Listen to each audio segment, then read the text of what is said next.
Alors, si le gouvernement est bien censuré aujourd'hui, on le saura en fin de journée, il est probable, on vous en parle depuis plusieurs jours, qu'une loi spéciale soit votée par le Parlement pour reconduire le budget 2024. Maintenant, quel impact en attendre concrètement pour les contribuables, les retraités, les caisses de l'État, les entreprises? Réponse avec vous, Xavier Timbaud. Bonjour Xavier. Bonjour David. Économiste et directeur principal de l'OFCE. Cette loi spéciale, je le rappelle, elle permet de lever l'impôt dans les mêmes conditions qu'en 2024 et que les crédits publics soient reconduits à l'identique. Ce qui veut dire, si j'ai bien compris, que les 30 milliards d'euros qui étaient prévus de hausse d'impôt dans le budget de M. Barnier, ils disparaissent d'un coup. Alors, vous avez bien compris, David, ils disparaissent. Ils disparaissent parce que dans une loi spéciale, on ne peut pas mettre de nouvelles mesures fiscales. C'est l'esprit, en tout cas, d'une loi spéciale. En tout cas, c'est ce qu'on interprète de cet esprit parce que on n'a jamais vraiment fait de loi spéciale dans l'histoire de la Ve République. Donc, c'est un peu une nouveauté. Et donc, oui, normalement, ces mesures fiscales, elles disparaissent parce qu'elles ne peuvent pas être dans la loi spéciale. Ça, on est à peu près sûr. Bon, donc pas de hausse d'impôt, en tout cas pas ces 30 milliards-là, même s'il y en aura indirectement. Déjà pour les retraités aussi, parce que c'est comme une bonne nouvelle pour eux, les pensions seront intégralement revalorisées au 1er janvier, avec un manque à gagner de 3 milliards d'euros, en tout cas pour les caisses de l'État. Mais toutes les pensions seront valorisées au niveau de l'inflation, donc quelque chose autour de 2%, j'imagine. Oui, et là, c'est important de comprendre la dissymétrie qu'il y a d'un côté entre les mesures nouvelles de fiscalité et de l'autre côté l'indexation des retraites sur l'inflation. En fait, l'indexation des retraites sur l'inflation est inscrite dans la loi depuis maintenant très longtemps. Et donc, du coup, on n'a pas besoin d'une nouvelle loi pour que ce mécanisme se produise. En fait, c'est l'inverse. On aurait besoin éventuellement dans le projet de loi de finances d'un dispositif particulier qui doit être voté par les députés et qui dit, eh ben, en fait, on va retarder cette indexation. Donc, en l'absence de mesures positives pour retarder l'indexation, ben, l'indexation va s'appliquer au 1er janvier. Et évidemment, une fois qu'elle est appliquée, cette indexation, ça sera impossible de revenir dessus, c'est-à-dire de dire au mois de février, on va faire une loi qui, cette fois-ci, va réduire les pensions. C'est légalement, juridiquement, ça serait envisageable, mais évidemment, ça serait extrêmement difficile à faire passer Hmm. à l'Assemblée et auprès de la population. Donc réindexer, revaloriser à quelle hauteur les pensions? J'ai dit 2%, c'est ça? C'est l'inflation, c'est 2%? Oui, c'est à peu près l'inflation. Ça tient compte du retard d'indexation de l'année précédente. Donc, ça ferait un peu plus de 2%. C'était aussi une des petites astuces qu'il y avait au décalage au mois de juin de l'indexation. C'est qu'on anticipe pour juin une inflation un peu plus basse.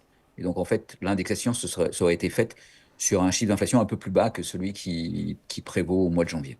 Donc tout ça fait les affaires, hein, des retraités, le fait que cette chute imminente du gouvernement Barnier, de ce point de vue-là. Ah, alors, par rapport à ce qui était dans le projet de loi déposé par le gouvernement de Michel Barnier, on peut dire que ça fait les affaires. Après, c'est l'application de la loi telle qu'elle est écrite, et donc de ce point de vue-là, les retraités peuvent s'estimer dans leur bon droit. Donc, bon, par ailleurs, c'est pas eux qui ont voté la motion de censure, même si la question de l'indexation des retraites a fait partie des éléments en particulier poussés par le Rassemblement national, mais c'est pas eux qui ont voté la motion de censure, donc on peut pas penser qu'ils ils auraient choisi cette solution-là.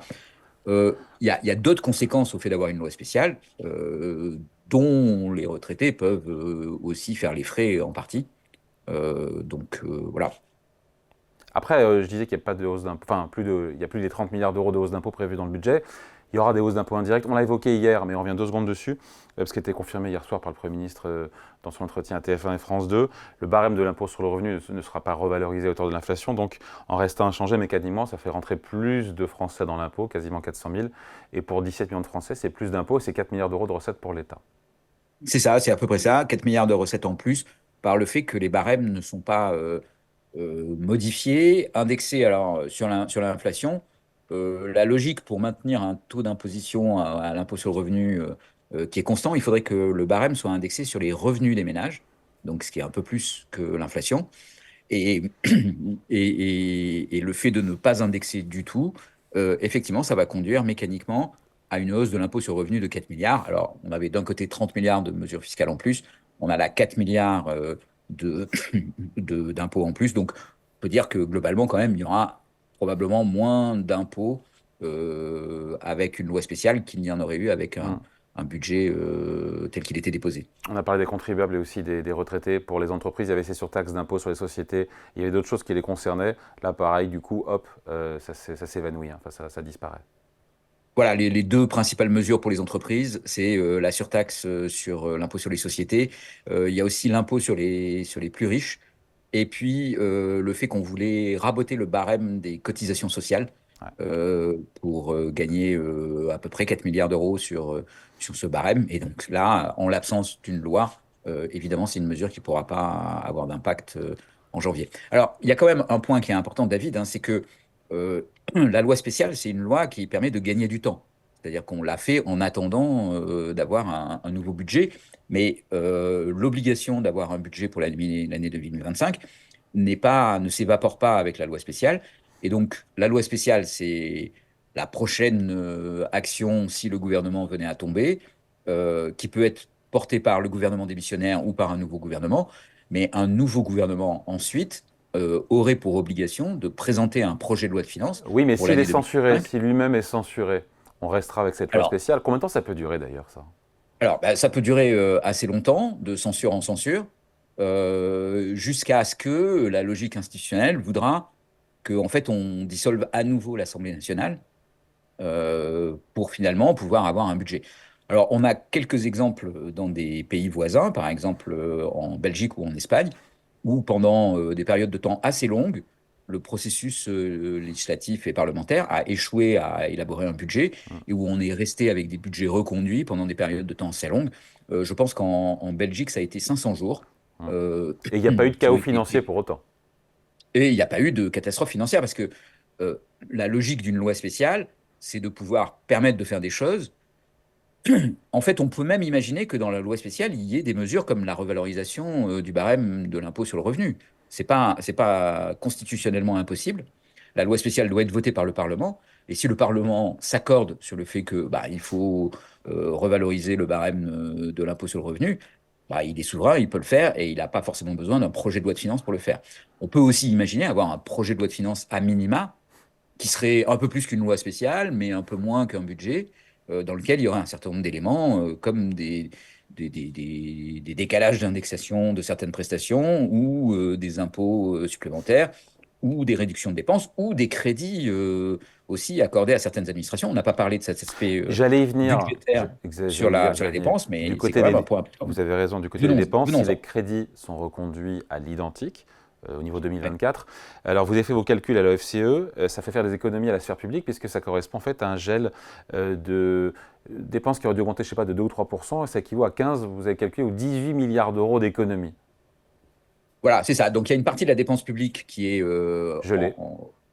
qui est gelée, une autre partie qui est indexée automatiquement, comme par exemple les retraites ou d'autres prestations, mais il y a une partie qui serait gelée, et quand on applique le gel à cette partie des dépenses publiques, on arrive à un chiffre entre 15 et 18 milliards.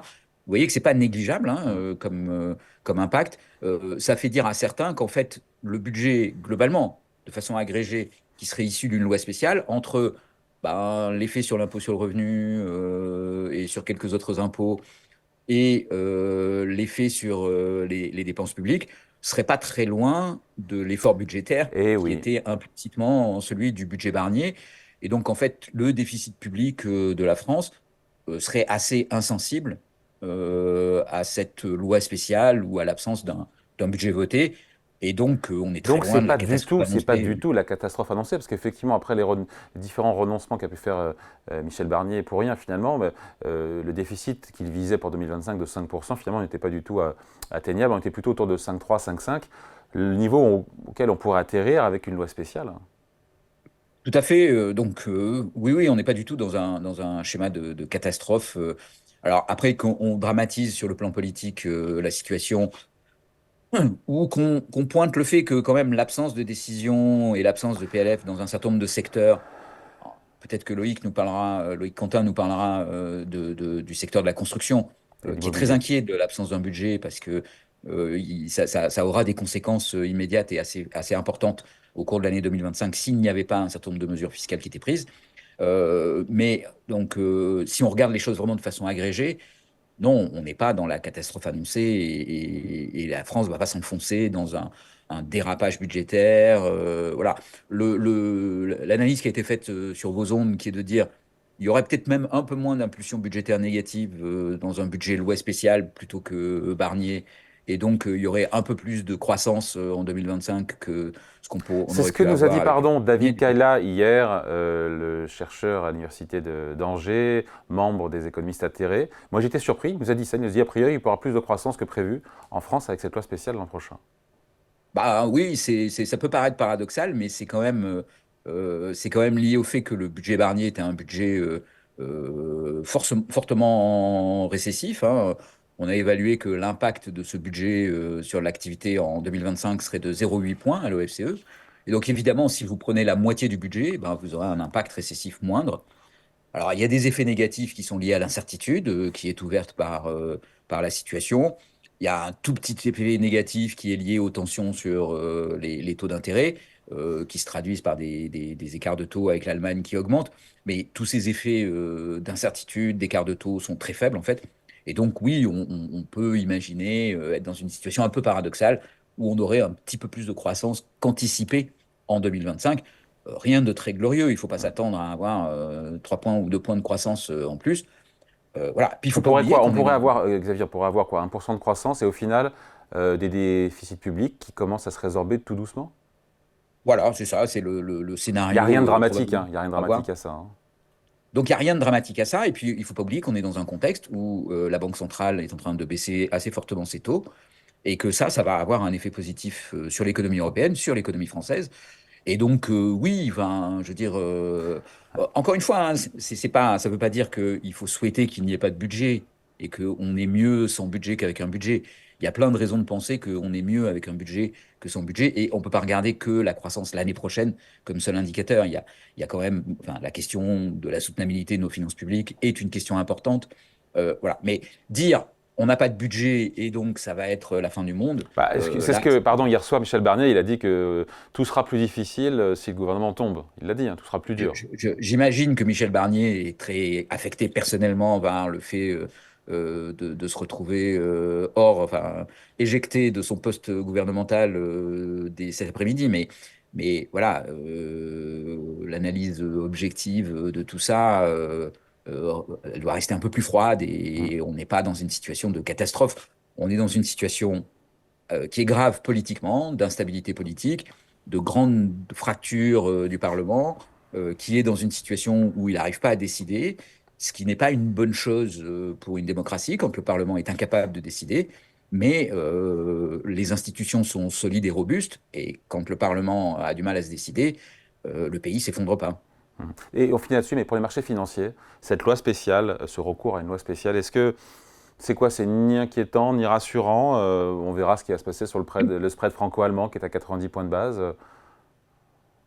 Bah, là-dessus, je voudrais pas appuyer sur le paradoxe, mais en fait, le fait de mettre en place correctement cette procédure exceptionnelle, qui est qu'est-ce qui se passe quand on n'arrive pas à se mettre d'accord dans une démocratie, et est-ce que les choses continuent, ou est-ce qu'on a un risque, comme aux États-Unis, de shutdown, c'est-à-dire bah, il n'y a plus d'argent pour pouvoir payer les factures d'électricité de l'État, donc Les les hôpitaux s'arrêtent, fonctionnaires, la police les s'arrête. prestations. Voilà, les prestations s'arrêtent. Est-ce qu'on est dans un cas comme ça, qu'on a vu parfois dans certains pays, et c'est une menace qui rejaillit assez souvent aux États-Unis, même La si ça réponse s'est est non. jamais produit. Mais en fait, on peut se rendre compte que, ben non, en fait, en France, le système est assez robuste et qu'on peut ne pas s'entendre et malgré tout continuer à gérer les affaires courantes dans toute légalité et en toute rationalité. Et ça, paradoxalement, ça peut rassurer les marchés financiers. Parce que ça peut leur dire, bah, voilà, ok, le pays traverse une difficulté politique, c'est loin d'être le seul pays aujourd'hui à traverser une difficulté politique, mais il a des institutions et un fonctionnement qui font que malgré tout, il y a une continuité de l'État, il y a une continuité de sa parole, il y a une continuité de son action, malgré une fracture politique profonde. Bah, c'est un signe important de stabilité en fait politique et institutionnelle. Mm. Donc, et les marchés financiers peuvent dire, bah, finalement, voilà, on préfère un pays où ça se passe comme ça que les États-Unis où Trump peut faire un quasi coup d'État potentiellement dans les trimestres qui viennent. Donc, voilà. Allez, merci beaucoup. Explication signée Xavier Timbaud, économiste, directeur principal de l'OFCE. Merci Xavier, bonne journée. Merci David. À très bientôt. Salut.